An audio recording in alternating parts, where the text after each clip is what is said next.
ಸ್ನೇಹಿತರೆ ನಮಸ್ಕಾರ. ನಾನು ರವೀಂದ್ರ ಜೋಶಿ. ಕಾಂಗ್ರೆಸ್ನ ಇಂಗಿತವನ್ನು ಅದರದೇ ಪಕ್ಷದ ಒಬ್ಬ ಮಾಜಿ ಮುಖ್ಯಮಂತ್ರಿ ತನ್ನ ಇಂಗಿತವನ್ನು ಹೊರಗಡೆ ಹಾಕಿದ್ದಾರೆ. ಮಹಾರಾಷ್ಟ್ರದ ಮಾಜಿ ಮುಖ್ಯಮಂತ್ರಿ ಪೃಥ್ವಿರಾಜ್ ಚೌಹಾಣ್ ಅವರು ಹೇಳ್ತಾರೆ, ಹೇಗೆ ವೆನಿಜುವಾಲಾದ ಅಧ್ಯಕ್ಷ ಮಡುರೋ ಅವರನ್ನು ಕಿಡ್ನ್ಯಾಪ್ ಮಾಡಿಕೊಂಡು ಹೋದರು ಡೊನಾಲ್ಡ್ ಟ್ರಂಪ್ ಅವರು, ಅದೇ ರೀತಿ ಭಾರತದ ಪ್ರಧಾನಿ ನರೇಂದ್ರ ಮೋದಿ ಅವ್ರನ್ನು ಎತ್ತಾಕೊಂಡು ಹೋಗ್ತಾರಾ ಅಂತ ಗಹಗಹಿಸಿ ನಗುತ್ತಾ ಕೇಳ್ತಾ ಇದ್ದಾರೆ. ಅದಕ್ಕೆ ಅವರು ಕಾರಣವನ್ನು ಕೊಡ್ತಾರೆ, ಅದಕ್ಕೆ ಅವರು ಸಮರ್ಥನೆಯನ್ನು ನೀಡ್ತಾರೆ. ಅವರು ಹೇಳ್ತಾರೆ, ಇಷ್ಟು ದಿವಸ ಟ್ಯಾರಿಫ್ ಹಾಕಿ ಭಾರತದ ಮೇಲೆ ಒತ್ತಡವನ್ನು ಅವ್ರು ಹೇರಿದರು ಡೊನಾಲ್ಡ್ ಟ್ರಂಪ್ ಅವರು. ಈಗ ಮತ್ತೆ ಅದೇ ಸ್ವರವನ್ನು ತೆಗೆದಿದ್ದಾರೆ. ಹೀಗಾಗಿ ಅದೇ ರೀತಿ ಭಾರತ ಪ್ರಧಾನಿಯನ್ನು ಕೂಡ ಎತ್ಕೊಂಡು ಹೋಗ್ತಾರಾ ಅಂತ ಪ್ರಶ್ನೆಯನ್ನು ಕೇಳಿದ್ದಾರೆ. ಇಲ್ಲಿ ಮೂಲ ಆಶಯವನ್ನು ನೀವು ಗಮನಿಸಬೇಕು. ಹಿಂದೆ ಬಾಂಗ್ಲಾದೇಶದಲ್ಲಿ ಶೇಖ್ ಹಸೀನಾ ಅವರನ್ನು ಅಲ್ಲಿಂದ ಭಾರತಕ್ಕೆ ತಂದು ಅಲ್ಲಿಯ ಸೇನೆ ವಿಮಾನದಲ್ಲಿ ಇಳಿಸಲಾಯಿತು ಆಗಸ್ಟ್ 5ನೇ ತಾರೀಕಿಗೆ 2024. ಆ ಸಂದರ್ಭದಲ್ಲಿ ಸಲ್ಮಾನ್ ಖುರ್ಷಿದ್ ಒಂದು ಮಾತು ಹೇಳಿದರು. ಏನಂತ, ಯಾವ ರೀತಿ ಶೇಖ್ ಹಸೀನಾ ಅವರನ್ನು ದೇಶದಿಂದ ಓಡಿಸಲಾಯಿತು ಅದೇ ರೀತಿ ನರೇಂದ್ರ ಮೋದಿ ಅವರನ್ನು ಓಡಿಸುವ ಕಾಲ ಹತ್ತಿರ ಬಂದಿದೆ. ಭಾರತದಲ್ಲಿಯೂ ಕೂಡ ಅದೇ ರೀತಿಯಾದಂಥ ಗೃಹಯುದ್ಧ ಆಗುವ ಸಂಭವ ಇದೆ ಅಂತ ಹೇಳಿದರು. ಅಂದರೆ ಅವರ ಇಂಗಿತ ಏನಾಗಿತ್ತು ಅಂದರೆ ಭಾರತ ಕೂಡ ಅದೇ ರೀತಿ ಅರಾಜಕತೆಗೆ ಒಳಗಾಗಲಿ, ಭಾರತದ ಪ್ರಧಾನಿ ಕೂಡ ತನ್ನ ಸ್ಥಾನವನ್ನು ಕಳ್ಕೊಳ್ಳಿ, ಆತ ದೇಶವನ್ನು ಬಿಟ್ಟು ಹೋಗಲಿ ಅಥವಾ ತನ್ನ ಸ್ಥಾನದಿಂದ ಪದಚ್ಯುತಿಗೊಳ್ಳಲಿ ಅನ್ನೋದು ಸಲ್ಮಾನ್ ಖುರ್ಷಿದ್ ಅವರ ಆಶಯವಾಗಿತ್ತು. ಅದೇ ರೀತಿಯ ಆಶಯವನ್ನು ಈಗ ಪೃಥ್ವಿರಾಜ್ ಚೌಹಾಣ್ ಅವರು ಹೊರಹಾಕಿದ್ದಾರೆ.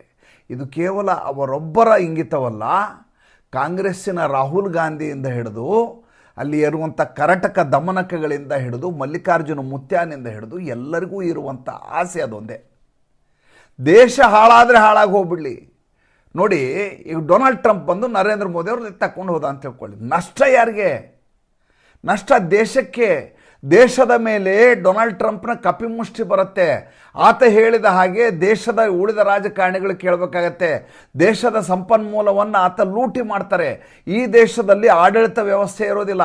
ಈ ದೇಶದ ಪ್ರಜಾಪ್ರಭುತ್ವ ಅನ್ನೋದು ಕಳೆದು ಹೋಗುತ್ತೆ. ಇದು ಮೊದಲನೇದಾಗಿ ಆ ರೀತಿಯಾದಂಥ ಘಟನೆ ಸಂಭವಿಸುವುದಿಲ್ಲ, ಅದು ಬೇರೆ ವಿಚಾರ. ಆದರೆ ನಾನು ಅದರ ತೀವ್ರತೆ ಪರಿಣಾಮವನ್ನು ತಮ್ಮೆದುರಿಗೆ ಹೇಳ್ತಾ ಇದ್ದೀನಿ.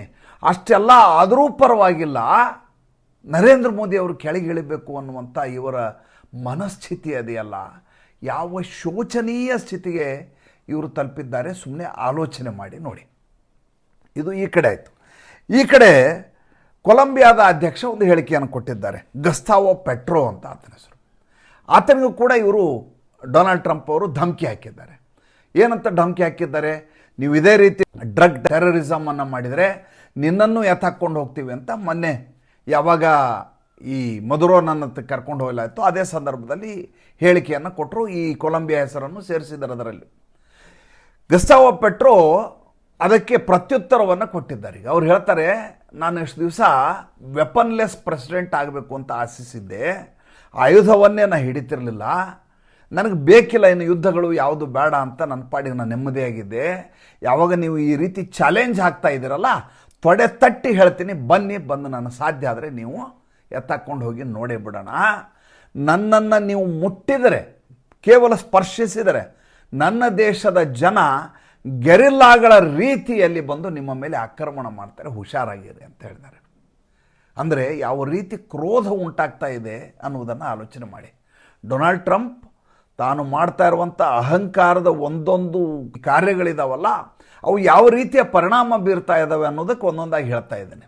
ಇನ್ನು ಆತನ ಅತಿ ದೊಡ್ಡ ಮಹತ್ವಾಕಾಂಕ್ಷೆ ಏನಪ್ಪ ಸದ್ಯಕ್ಕೆ ಅಂತಂದರೆ, ಗ್ರೀನ್ಲ್ಯಾಂಡನ್ನು ಅಮೆರಿಕದ ಅವಿಭಾಜ್ಯ ಅಂಗ ಅಂತ ಸಾರಬೇಕು ಅಂತ ಆತನ ಮನಸ್ಸು. ಡೆನ್ಮಾರ್ಕ್ನ ಸ್ವಾಯತ್ತ ಪ್ರದೇಶ ಅದು. ಅತ್ಯಂತ ಸಂಪನ್ಮೂಲ ಭರಿತವಾದಂಥ, ಖನಿಜಯುಕ್ತವಾದಂಥ, ಶ್ರೇಷ್ಠತಮವಾದಂಥ ಜಾಗ ಅದು. ಡೆನ್ಮಾರ್ಕ್ನ ಭಾಗ ಅದು. ಡೆನ್ಮಾರ್ಕ್ ಕೂಡ ಅಲ್ಲಿ ಸ್ವಾಯತ್ತತೆಯನ್ನು ಬಿಟ್ಟುಕೊಟ್ಟಿದೆ. ಅಲ್ಲಿಯ ಜನ ತಮ್ಮ ಪಾಡಿಗೆ ತಾವು ಸುಖವಾಗಿರಲಿ ಅನ್ನುವಂಥ ಕಾರಣಕ್ಕೋಸ್ಕರ. ಈ ಡೆನ್ಮಾರ್ಕ್ ಕೂಡ, ಇಲ್ಲಿ ಮಜಾ ಏನಿದೆ ಅಂತ ನಿಮ್ಗೆ ಹೇಳ್ತೇನೆ. ಡೆನ್ಮಾರ್ಕ್ ಅನ್ನೋದು ಕೂಡ ಒಂದು ನ್ಯಾಟೋ ದೇಶ. ನ್ಯಾಟೋ ದೇಶ ಅಂದ್ರೇನು? ನ್ಯಾಟೋ ದೇಶದ ಒಕ್ಕೂಟ ಏನಿದೆ, ಐರೋಪ್ಯ ರಾಷ್ಟ್ರಗಳು ಮತ್ತು ಅಮೆರಿಕ ಸೇರಿ ಮಾಡಿಕೊಂಡಿರುವಂಥ ನ್ಯಾಟೋ ಒಕ್ಕೂಟ ಏನಿದೆ, ಅದರ ಆಶಯ ಏನು ಅಂದರೆ, ಈ ನ್ಯಾಟೋ ದೇಶಗಳಲ್ಲಿ ಯಾವುದೇ ಒಂದು ದೇಶದ ಮೇಲೆ ಬೇರೆ ಯಾವುದಾದ್ರೂ ದೇಶ ದಾಳಿ ಮಾಡಿದರೆ ಉಳಿದ ಎಲ್ಲ ದೇಶಗಳು ಸೇರಿ ಆ ದಾಳಿ ಮಾಡಿದ ದೇಶವನ್ನು ಮುಗಿಸಬೇಕು. ಉದಾಹರಣೆಗೆ ಭಾರತ ಯಾವುದೋ ಒಂದು ನ್ಯಾಟೋ ದೇಶದ ಮೇಲೆ ದಾಳಿ ಮಾಡುತ್ತೆ. ದಾಳಿ ಮಾಡಿದಾಗ ಭಾರತದ ಮೇಲೆ ಉಳಿದ ಎಲ್ಲ ರಾಷ್ಟ್ರಗಳು ಮುಗಿಬೀಳಬೇಕು, ಅಮೆರಿಕ ಸಹಿತ. ಉದಾಹರಣೆಗೆ ರಷ್ಯಾ ತಗೊಳ್ಳಿ. ರಷ್ಯಾ ಉಕ್ರೇನ್ ಯುದ್ಧ. ಉಕ್ರೇನು ನ್ಯಾಟೋದ ಭಾಗ ಆಗಬೇಕು ಅಂತ ನ್ಯಾಟೋ ಒಕ್ಕೂಟದ ಆಶಯವಾಗಿತ್ತು. ರಷ್ಯಾ ಉಕ್ರೇನ್ ಯುದ್ಧ ಶುರುವಾಗತ್ತೆ. ಉಕ್ರೇನ್ ಪರವಾಗಿ ಐರೋಪ್ಯ ರಾಷ್ಟ್ರಗಳು, ಅಮೇರಿಕ, ಎಲ್ಲ ನ್ಯಾಟೋ ದೇಶಗಳು ಸೇರ್ಕೋತವೆ, ರಷ್ಯಾವನ್ನು ಹಣಿಯುವ ಕೆಲಸವನ್ನು ಮಾಡ್ತವೆ. ಹಾಗೆ ನ್ಯಾಟೋ ದೇಶವಾಗಿರುವಂಥ ಈ ಡೆನ್ಮಾರ್ಕ್ ಏನಿದೆ, ಈ ಡೆನ್ಮಾರ್ಕ್ನ ಅಭಿನ್ನ ಅಂಗವಾಗಿರುವಂಥ ಗ್ರೀನ್ಲ್ಯಾಂಡ್ ಅನ್ನುವಂಥ ಪ್ರದೇಶವನ್ನು ಈಗ ಈ ಡೊನಾಲ್ಡ್ ಟ್ರಂಪ್ ತನ್ನ ದೇಶದ ಭಾಗ ಅಂತ ಕರಿಬೇಕು ಅಂತ ಪ್ರಯತ್ನ ಮಾಡ್ತಾ ಇದ್ದಾರೆ. ಏಕೆಂದರೆ ಅಷ್ಟು ಖನಿಜಯುಕ್ತವಾಗಿದೆ, ಅಷ್ಟು ಶ್ರೀಮಂತವಾಗಿದೆ. ಅದರ ಅಂಕಿಅಂಶಗಳನ್ನು ಒಂದು ಸಂಚಿಕೆಯಲ್ಲಿ ಕೊಡ್ತೇನೆ, ನೀವು ಕೇಳಬೇಕು. ಅಷ್ಟು ಸೊಗಸಾದಂಥ ಪ್ರದೇಶ ಅದು. ಯಾವಾಗ ಈ ಮಾತನ್ನು ಹೇಳ್ತಾರೋ, ಇವರದೇ ಆದಂಥ ಕಾನೂನೇನಿದೆ, ನ್ಯಾಟೋದ ಕಾನೂನೇನಿದೆ, ಅದಕ್ಕೆ ತದ್ವಿರುದ್ಧವಾದದ್ದು. ಈಗ ಅದನ್ನು ಗ್ರೀನ್ಲ್ಯಾಂಡನ್ನು ನಂದು ಅಂದಾಗ ಉಳಿದ ನ್ಯಾಟೋ ದೇಶಗಳು ಈಗ ಅಮೇರಿಕ ಮೇಲೆ ದಾಳಿ ಮಾಡಬೇಕಲ್ವ. ಅಮೇರಿಕ ಕೂಡ ನ್ಯಾಟೋ ದೇಶ ಆಗಿರೋದ್ರಿಂದ ನ್ಯಾಟೋ ದೇಶದ ವಿರುದ್ಧ ನ್ಯಾಟೋ ದೇಶಗಳು ದಾಳಿ ಮಾಡಬೇಕು. ನಮ್ಮ ಮನೆಯ ವಿರುದ್ಧ ನಮ್ಮ ದಾಳಿ ಮಾಡೋದು ಅಂತಿದು. ನಮ್ಮ ಮನೆಯ ಮೇಲೆ ಪಕ್ಕದ ಮನೆಯವ್ರು ಬಂದು ದಾಳಿ ಮಾಡೋದಲ್ಲ, ನನ್ನ ಮನೆಯ ಮೇಲೆ ನಾನೇ ದಾಳಿ ಮಾಡುವುದು ಈಗ ಆಗಬೇಕಾದಂಥ ಕೆಲಸ. ಅದಕ್ಕೇನು ಮಾಡ್ತವೆ, ಫ್ರಾನ್ಸು, ಜರ್ಮನಿ, ಇಟಲಿ, ಆಮೇಲೆ ಪೋಲ್ಯಾಂಡು, ಸ್ಪೇನು, ಬ್ರಿಟನ್ನು, ಇಷ್ಟೂ ದೇಶಗಳು ಇದರ ವಿರುದ್ಧ ಧ್ವನಿಯನ್ನು ಎತ್ತಾ ಇದ್ದಾವೆ. ಯಾವ ಐರೋಪ್ಯ ರಾಷ್ಟ್ರಗಳು ಡೊನಾಲ್ಡ್ ಟ್ರಂಪ್ ಹೆಡ್ ಮಾಸ್ಟರ್ ಥರ ಕಾಲ ಮೇಲೆ ಕಾಲು ಹಾಕ್ಕೊಂಡು ಕೂತಾಗ ಎದುರುಗಡೆ ಸಾಲಾಗಿ ನಿಂತ್ಕೋತಾ ಇದ್ರು, ಆ ರಾಷ್ಟ್ರಗಳು ರೊಚ್ಚಿಗೆದ್ದಿದ್ದಾವೆ, ಡೊನಾಲ್ಡ್ ಟ್ರಂಪ್ ವಿರುದ್ಧ ಧ್ವನಿಯನ್ನು ಎತ್ತಾ ಇದ್ದಾವೆ. ಅವು ಹೇಳ್ತವೆ, ನೀವೇನಾದರೂ ಅಪ್ಪಿತಪ್ಪಿ ಗ್ರೀನ್ಲ್ಯಾಂಡನ್ನು ಮುಟ್ಟಿದ್ದೇ ಆದರೆ ನಾವು ಯಾರೂ ಸುಮ್ಮನೆ ಇರಲಿಕ್ಕೆ ಸಾಧ್ಯ ಇಲ್ಲ ಅಂತ ಡೊನಾಲ್ಡ್ ಟ್ರಂಪ್ಗೆ ಧಮಕಿಯನ್ನು ಹಾಕಿದ್ದಾವೆ. ಈ ಮಧ್ಯೆ ಅತಿ ಶೋಚನೀಯವಾದ ವಿಚಾರ, ನಾವು ತುಂಬ ಕಲವಿಲಗೊಳ್ಳಬೇಕಾದಂಥ ಒಂದು ವಿಚಾರ ಬರ್ತಾ ಇದೆ. ಅದೇನಪ್ಪ ಅಂದರೆ, ಬಾಂಗ್ಲಾದೇಶದಲ್ಲಿ ನಡೀತಾ ಇರುವಂಥ ಹಿಂದುವಿನ ಮೇಲೆ ದಾಳಿ. ನೀನೊಬ್ಬ ವ್ಯಾಪಾರಿ ರೀ, ಪಾಪ ಆತನ ಅಂಗಡಿಯ ಬಾಗಿಲನ್ನು ಆತ ಹಾಕ್ಕೊಂಡು ಹೋಗ್ತಾ ಇದ್ದಾನೆ. ಹೋಗುವಾಗ ಗುಂಡಿಟ್ಟು ಕೊಂದಿದ್ದಾರೆ. ಮೊನ್ನೆ ಒಬ್ಬ ಪತ್ರಕರ್ತನನ್ನು ಹತ್ಯೆ ಮಾಡಲಾಗಿದೆ. ಅದ್ರ ಹಿಂದಿನ ದಿವಸ ಒಬ್ಬ ವಿಧವೆಯ ಮೇಲೆ ನಿರಂತರವಾಗಿ ಸಾಮೂಹಿಕವಾಗಿ ಅತ್ಯಾಚಾರ ಮಾಡಿ ಅವಳ ಕೂದಲನ್ನು ಕಟ್ಟಿ ಆಕೆಯನ್ನು ಬರ್ಬರವಾಗಿ ಕೊಲೆ ಮಾಡಲಾಗಿದೆ. ಒಂದರ ಹಿಂದೊಂದು ಕಳೆದ 35 ದಿನಗಳಿಂದ 11 ಸಾವುಗಳಾಗಿದ್ದಾವೆ ರೀ. 11 ಭೀಕರವಾದಂಥ ಹತ್ಯೆಗಳಾಗಿದ್ದಾವೆ. ದುರಂತ ಏನಪ್ಪ ಅಂದರೆ, ಭಾರತ ದೇಶ ಈಗ ಬಾಂಗ್ಲಾದೇಶದ ಮೇಲೆ ಮುಗಿಬೀಳುವುದಕ್ಕಿಂತ ಮುಂಚೆ ಈಗಿರುವಂಥ ಸಂದಿಗ್ಧ ಸಂದರ್ಭ ಇದೆಯಲ್ಲ, ಜಾಗತಿಕ ಮಟ್ಟದಲ್ಲಿ, ವೈಶ್ವಿಕ ಮಟ್ಟದಲ್ಲಿ, ಅದನ್ನು ನೋಡಿಕೊಂಡು ದಾಳಿ ಮಾಡಬೇಕಾದ ಅನಿವಾರ್ಯತೆ ಇದೆ. ಯಾಕೆ ಅಂತ ಹೇಳ್ತೀನಿ. ಒಂದು ಕಡೆ ಡೊನಾಲ್ಡ್ ಟ್ರಂಪ್ ನಾಳೆ ಬೆಳಗ್ಗೆ ಏನು ಮಾಡ್ತಾನೆ ಅನ್ನೋದು ಗೊತ್ತಿರಲಾರದಂಥ ಸ್ಥಿತಿ ಜಗತ್ತಿನಲ್ಲಿ ಎಲ್ಲ ಕಡೆ ಮನೆ ಮಾತಾಗಿದೆ. ಈತ ನಾಳೆ ಬೆಳಗ್ಗೆ ಕೊಲಂಬಿಯಾ ಆದಮೇಲೆ ಏನು ಮಾಡ್ಬೋದು, ನಾಳೆ ಗ್ರೀನ್ಲ್ಯಾಂಡ್ ಬಗ್ಗೆ ಏನು ಮಾಡ್ತಾನೆ, ಯಾವುದೂ ಯಾರಿಗೂ ಇದರ ಬಗ್ಗೆ ಮಾಹಿತಿ ಇಲ್ಲ. ಕ್ಷಣಾರ್ಧದಲ್ಲಿ ನಡೆದು ಹೋಗ್ತವೆ. ಈ ವೆನಿಜುವೆಲಾದ್ದು ಅಷ್ಟೇ, ಕಳೆದ 16 ತಿಂಗಳಿಂದ ಒಳಗೆ ರಹಸ್ಯವಾಗಿ ಕಾರ್ಯಾಚರಣೆಯನ್ನು ಮಾಡಿ ಕೊನೆಗೆ ರಾತ್ರೋರಾತ್ರಿ ಆತನ ಬೆಡ್ರೂಮ್ನಿಂದ ಗಂಡ ಹೆಂಡ್ತಿನೇ ತಗೊಂಬಂದಿರೋದು ಈತ. ಪೈಲಟ್ಟನ ಮೂಲಕ ಕೇಳಿದರು, ಪೈಲಟ್ಗೆ ಹೈಜಾಕ್ ಮಾಡಿಬಿಡೋಣ, ತೊಗೊಂಬಂದ್ಬಿಡೋಣ, ಪ್ಲೇನೇ ನಮ್ಮ ಲ್ಯಾಂಡ್ನಲ್ಲಿ ಇಳಿಸ್ಬಿಡೋಣ ಅಂತ ಪ್ರಯತ್ನ ಮಾಡಿದರು. ಆತ ನಿಷ್ಠನಾಗಿದ್ದರಿಂದ ಒಪ್ಪಲಿಲ್ಲ. ಕೊನೆಗೆ ಅವರದೇ ಕೋಟೆಯೊಳಗೇನು ಇದು ಹೆಂಗೆಂದರೆ, ಕೋಟೆಯ ಬಾಗಿಲನ್ನು ಭದ್ರವಾಗಿ ಹಾಕ್ಕೊಳ್ಳಿ ಅಂತಾರೆ. ಕೋಟೆಯ ಬಾಗಿಲನ್ನು ಹೊರಗಡೆಯಿಂದ ಭದ್ರವಾಗಿ ಹಾಕಿರ್ತೀರಿ, ಒಳಗಡೆನೇ ನಿಮ್ಮ ವಿರುದ್ಧ ಪಿತೂರಿ ಮಾಡಿದರೆ ಹೊರಗಡೆ ಗೇಟ್ ಹಾಕಿದ್ದಕ್ಕೆ ಏನು ಪ್ರಯೋಜನ ಹೇಳಿ. ಆ ಕತೆ ವೆನಿಜುವೆಲಾದ್ದಾಗಿದೆ.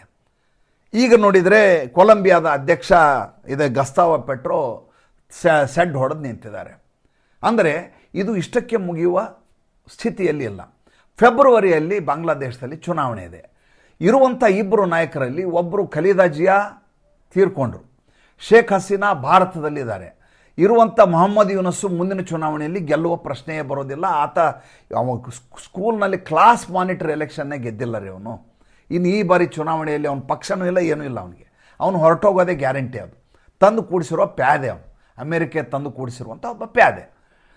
ಹೀಗಿರುವಾಗ ಅಲ್ಲಿಯ ಚುನಾವಣೆಯಿಂದ ಸಂಪೂರ್ಣವಾಗಿ ಎಲ್ಲ ವ್ಯವಸ್ಥೆ ಬದಲಾಗ್ತದ, ಕಾದು ನೋಡಬೇಕಾದ ಸಂದರ್ಭ. ಅಲ್ಲಿವರೆಗೂ ಇನ್ನೆಷ್ಟು ಸಾವು ಸಂಭವಿಸ್ತವೆ ಅದರ ಬಗ್ಗೆ ಆಲೋಚನೆ ಮಾಡಬೇಕಾದ ಸಂದರ್ಭ. ಇದ್ದಕ್ಕಿದ್ದ ಹಾಗೆ ಈಗಾಗಲೇ ದೇಶ ಬರ್ಬಾದಾಗಿರುವ ಸಂದರ್ಭದಲ್ಲಿ ಆ ದೇಶದ ಮೇಲೆ ದಾಳಿ ಮಾಡಿದರೆ ಉಳಿದ ದೇಶಗಳ ಪ್ರತಿಕ್ರಿಯೆ ಹೇಗಿರುತ್ತೆ? ಅಮೆರಿಕ ಯಾವುದೇ ರೀತಿ ಇದಕ್ಕೆ ರಿಯಾಕ್ಟ್ ಮಾಡುತ್ತೆ, ಪಾಕಿಸ್ತಾನ ಯಾವ ರೀತಿಯ ತನ್ನ ನಿಲುವನ್ನು ತೋರಿಸುತ್ತೆ, ಟರ್ಕಿಯ ಕಥೆ ಏನು, ಇವೆಲ್ಲವೂ ಆಲೋಚನೆ ಮಾಡಬೇಕಾದ ಸಂದರ್ಭ. ಹೀಗಾಗಿ ಭಾರತ ದೇಶ ಅತ್ಯಂತ ಸೂಕ್ಷ್ಮವಾಗಿ ಪರಿಸ್ಥಿತಿಯನ್ನು ಗಮನಿಸ್ತಾ ಇದೆ. ಹಾಗಂತ ಸುಮ್ಮನೆ ಕೂತಿಲ್ಲ, ತಟಸ್ಥವಾಗಿ ಕೂತಿಲ್ಲ, ಸಂವೇದನಾ ರಹಿತವಾಗಿಲ್ಲ. ಒಂದೊಂದು ಸಾವು ಕೂಡ ನರೇಂದ್ರ ಮೋದಿಯವರನ್ನು ಇನ್ನಿಲ್ಲದ ಹಾಗೆ ಕಲಕುವ ಹಾಗೆ ಮಾಡಿರುತ್ತೆ. ಅದ್ರ ಬಗ್ಗೆ ಅನುಮಾನವನ್ನೇ ಇಟ್ಕೋಬೇಡಿ. ನಮ್ಮ ಒಬ್ಬ ಹಿಂದೂ ಅಲ್ಲಿ ಆ ರೀತಿ ಬರ್ಬರವಾಗಿ ಸಾವಿಗೆ ಆಗ್ತಾರೆ ಅಂದರೆ ನಮಗೆಷ್ಟು ಒಳಗಡೆ ಕರಳು ಚುರು ಅನ್ನತ್ತೋ ಅದರ 1000 ಪಟ್ಟು ನರೇಂದ್ರ ಮೋದಿ ಮತ್ತು ಅಮಿತ್ ಶಾಗ್ ಆಗಿರ್ತದೆ. ಯಾಕಂದರೆ ಜವಾಬ್ದಾರಿಯುತ ಸ್ಥಾನದಲ್ಲಿರುವವರು ಹಿಂದೂಗಳನ್ನು, ಇತರ ರಾಷ್ಟ್ರಗಳಲ್ಲಿರುವಂಥ, ನೆರೆ ರಾಷ್ಟ್ರದಲ್ಲಿರುವಂಥ ಹಿಂದೂಗಳನ್ನು ಕಾಪಾಡಬೇಕಾದ ಹೊಣೆ ಅವ್ರದ್ದಾಗಿರ್ತದೆ. ಸುಮ್ಮನೆ ನೋಡ್ಕೊಂಡು ಕೂತು ಪೇಪರ್ನ ಓದ್ಕೊಂಡು ಕೂತು ಏನು ಮಾಡಲಿಕ್ಕಾಗತ್ತೆ ಅಂತ ಅಸಹಾಯಕತೆಯಿಂದ ಕೈ ಚೆಲ್ಲಕ್ಕಾಗಲ್ಲ. ಇದ್ರ ಕುರಿತಾಗಿ ಮಾಡಬಹುದಾದ ಎಲ್ಲ ಪ್ರಯತ್ನಗಳು ಒಳಗಿಂದೊಳಗೆ ನಡೀತಾ ಇರ್ತವೆ. ಎಷ್ಟೋ ವಿಷಯಗಳನ್ನು, ಅಂತಾರಾಷ್ಟ್ರೀಯ ವಿಷಯಗಳನ್ನು ಬಾಯಿ ಬಿಟ್ಟು ಹೇಳೋ ಹಾಗಿರೋದಿಲ್ಲ. ಆದರೆ ಖಂಡಿತವಾಗಿ ಇದು ಎಂಥವರೂ ಕೂಡ ಒಂದು ಕ್ಷಣ ದಿಕ್ಕೆಟ್ಟು ಹೋಗುವ ಹಾಗೆ ಮಾಡುವಂಥ ಘಟನಾವಳಿಗಳು. ಇನ್ನು ಭಾಳ ಇಂಟ್ರೆಸ್ಟಿಂಗ್ ವಿಷಯ ಹೇಳ್ತೀನಿ. ಯಾವ ಅಮೇರಿಕೆಯ ಡೊನಾಲ್ಡ್ ಟ್ರಂಪು ನಾನೇ ಯುದ್ಧವನ್ನು ನಿಲ್ಲಿಸಿದ್ದೇನೆ ಭಾರತ ಮತ್ತು ಪಾಕಿಸ್ತಾನದ ಮಧ್ಯೆ ಆಪರೇಷನ್ ಸಿಂಧೂರ್ ಅಂತ ಹೇಳ್ಕೊಂಡು ಓಡಾಡ್ತಾ ಇದ್ರು, ಅವರದೇ ಅಮೇರಿಕೆಯ ಅಧಿಕೃತ ಪ್ರಕಟಣೆ ಬಂದಿದೆ. ಏನಂತ ಬಂದಿದೆ? ಪಾಕಿಸ್ತಾನದವರು ಬಂದು ಕಾಲು ಹಿಡ್ಕೊಂಡ್ರು, ಸತತವಾಗಿ 60 ಅಧಿಕಾರಿಗಳ ಜೊತೆ 50 ಸಭೆಗಳನ್ನು ನಡೆಸಿದರು, 45 ಕೋಟಿ ರೂಪಾಯಿಗಳನ್ನು ಕೊಟ್ಟರು, ಯುದ್ಧ ನಿಲ್ಲಿಸಿ ಹೇಗಾದರೂ ಮಾಡಿ ಅಂತ ಇಮೇಲ್ ಹಾಕಿದರು.